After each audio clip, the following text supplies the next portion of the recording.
Hey, welcome to another training video with Legacy Woodworking Machinery. Today we're going to be working in CCAM Pro, and we're going to be focusing on a specific toolpath known as indexing multi-sided surfacing.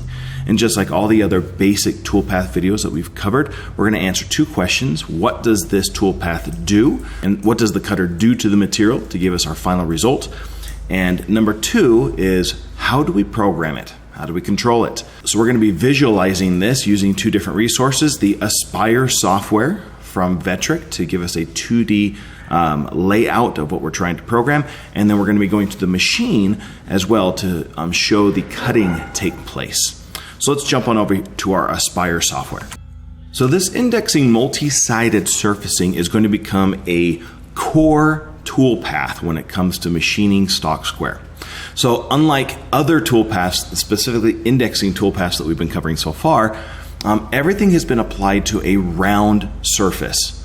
So the stock, when we were talking about all the other toolpaths so far, the round and the indexing have all been applied to, let's say, a round diameter is how we've applied this. This one, though, is going to be the first that's going to be machining on multi-sides of a component.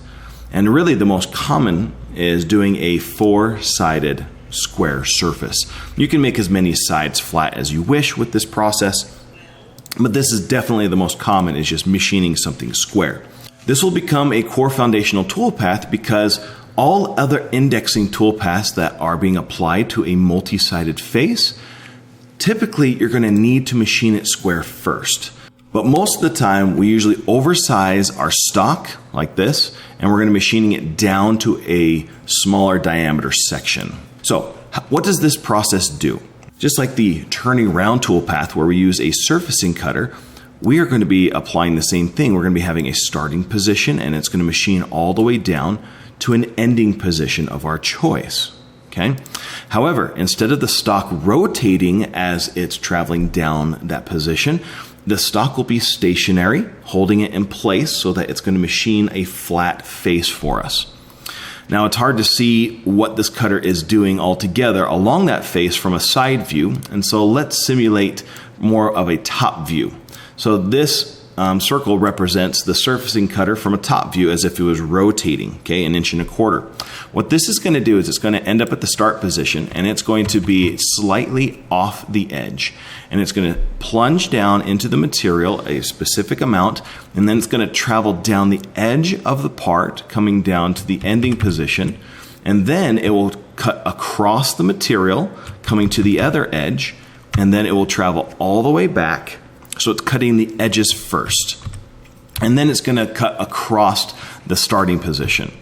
Once it does that, it's going to actually do this circular pattern around the rest of the material that's left in the middle of our blank. So it's going to shift down, and it's going to machine another pass here in the center, come all the way across. It's going to now machine, again, a little bit closer to the center, and it's going to repeat this all the way until it gets to the center of the part, removing the rest of the material across that flat face. All right, so that is a kind of a simple 2D simulation of what's going to happen with the surfacing cutter across this flat face over that length. And we'll be able to see this when the machining is taking place. So let's go to CCAM Pro and show how easy this is to control and toolpath. So let's open up our projects, and we're under our training samples is the projects that we've been working with for most of these videos. And in the turning center, since we're still in the turning center, we have in past videos been using the turning round sample. For this part, we need to have not a turning sample, but an actual multi-sided sample. So I'm going to add another part that we're going to be managing here in our turning center. So I'm going to add one more part, manage parts. And we're going to add new, and I'm going to call this the multi-sided sample. Sample. There we go. And we're going to give this a length and a thickness and how many sides we want to have.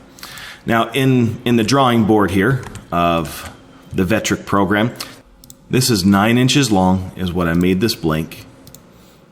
And it's going to be the same as the others, as 2 3/4 inches thick. for the square section is just a rough material. Okay, so let's put that here in our length, 9 inches, the thickness, 2.75, and the number of sides of this blank is 4 sides. And we can push save and finish. So now we've added this part, and so we can close, and our part is going to show up in our tree. So we can now select our multi-sided sample part, and we can manage now our tool paths to be added to that part. Okay, so nothing has happened to this blank so far. That's why this is one of the core foundational tool paths of machining it square. So this is going to be the first one added. So we're going to go indexing, and we have multi-sided surfacing. Okay, from a square section. So let's go add, and this is what we're going to be tool pathing. So let's close, and now we can go into our questionnaire for multi-sided surfacing and lay out our parameters. So the first thing we need to do is select our tool. So let's go in here and select the same cutter that was used in the turning round process. That surfacing cutter that is 1.25 inches in diameter. That's what I had on my drawing. And we'll select that tool, and that will be tool number 1 for this program. Okay, now we get to choose how many sides we want to actually surface or that are applied in this program. I'm going to click the drop down arrow here, and you can see we can quickly select any amount that we wish. I'm going to choose 4 sides, okay, for this part and process, and we're going to machine all 4 sides. Next, we're going to be doing our what is the material thickness that we're starting from, okay? Now, this is a new type of terminology that we're not used to. So this question is talking about thickness and not section diameter. All right. So thickness, if you read here, it says caution, the section thickness is measured from the material surface to the center of the piece. Okay.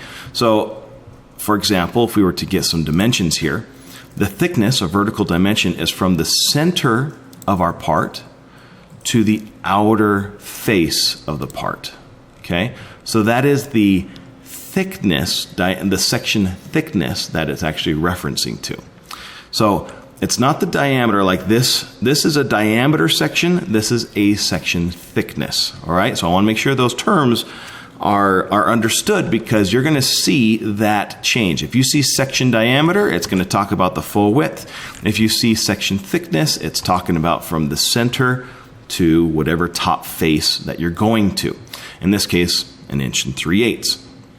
So this part is 2 3/4 inches in diameter as the blank size, but from the middle to the upper flat face is 1.375. So let's put that in here as our section thickness, 1.375. And that tells us where it can now start machining from, because it now knows that surface parameter.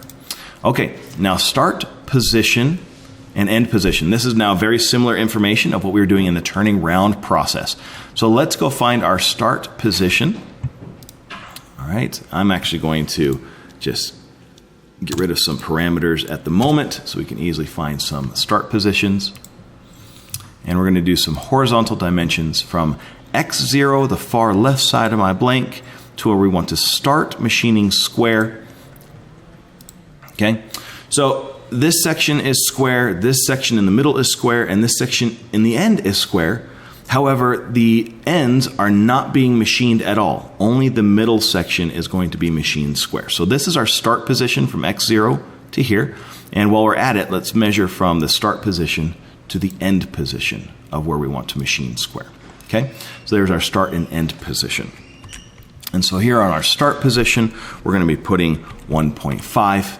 And technically, here's the end position right here. Let's just put it in while we're at it, 7.5 inches.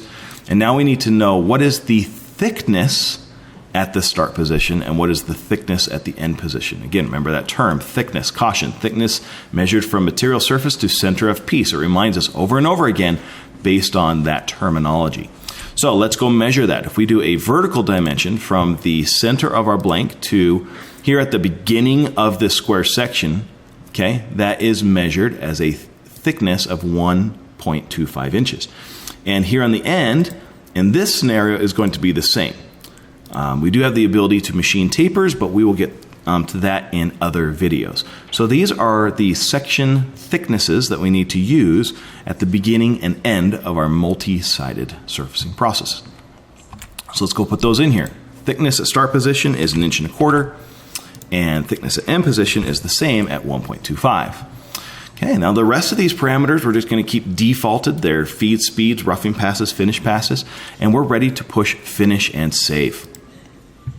So now let's generate our G code, and that gives us everything we need to machine all 4 faces for this part. So let's save out our G code, and here under our toolpaths for these demonstration files, let's go to our indexing multi-sided surface.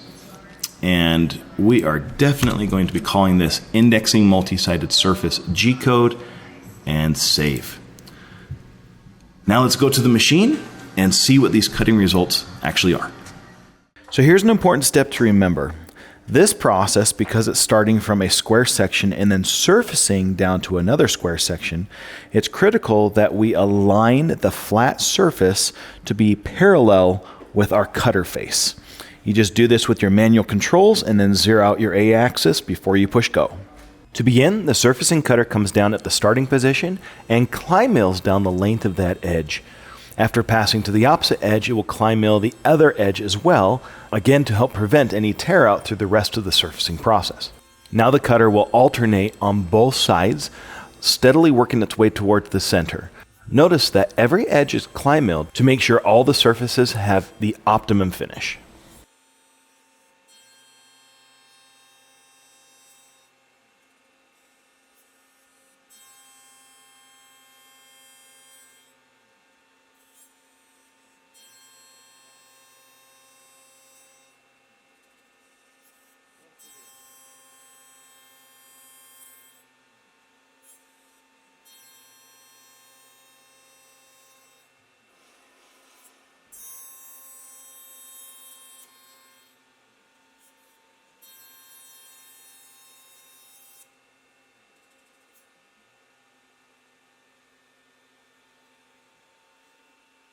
This surfacing routine is then repeated on all 4 sides.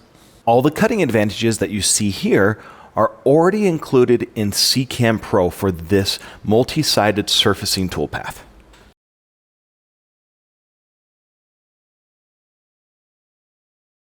You should now have a good understanding on how to surface multi-sides of a component. Why don't you go try this yourself? Now, these types of videos generate a lot of different questions. I recommend you take advantage of 2 resources to answer your questions. First is head on over to our website at legacywoodworking.com. There you'll find all the different product information, additional cutting demonstrations, and much more. The second resource I recommend doing is actually getting in contact with one of our CNC experts. You can call them at 801-491-0010. They will be happy to answer any of your questions, put on software or cutting demonstrations with the machines, and point you to additional resources, again, to fulfill your needs.